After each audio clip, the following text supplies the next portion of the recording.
Il y a une vérité que les gens ne veulent pas accepter, c'est que s'ils se sentent bloqués aujourd'hui, c'est pour une seule raison.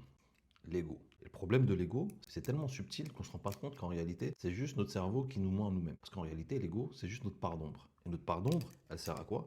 À la base, elle nous sert à nous protéger. Sauf que là, on n'est plus dans les années primitives où on a besoin de chasser pour vivre. Donc, l'ego, il s'y retrouve d'une manière différente. Comment? En voyant ses défauts à travers les gens. Et il est là le problème. Hier, j'étais en tournage avec des amis. Pendant le tournage, pour les gens qui ne savent pas, je fais des podcasts. Donc je sentais que j'étais en train de foirer. Pendant toute l'interview, j'essaie de recadrer, j'essaie de poser les bonnes questions, etc. Mais j'étais en galère. Ça m'arrive pas souvent, donc ça me met dans une situation particulière. Et quand je me retrouve à la fin de l'épisode, j'en discute avec mes gars. Un de mes gars me dit, oh, franchement, en vrai, pour cette fois, c'est pour ta pomme. À ce moment-là, tu peux réagir de deux façons. Soit tu te dis, ouais, c'est vrai, j'accepte et je retourne bosser. Soit tu te retrouves dans l'ego. Et là, tu te dis, non, mon gars, moi j'ai fait le taf, j'ai posé les questions, je vous avais prévenu avant. C'est vous qui n'avez pas bossé, c'est vous qui n'avez pas réfléchi, c'est vous, etc., etc. Tout ça pour dire qu'en réalité, plus tu vas avoir cette capacité à te remettre en question, et plus tu vas avoir cette tendance à t'améliorer. Et pour ça, il faut se confronter au rejet. Mais ça, c'est encore un autre débat, et je pense que vous n'êtes pas prêts pour ça.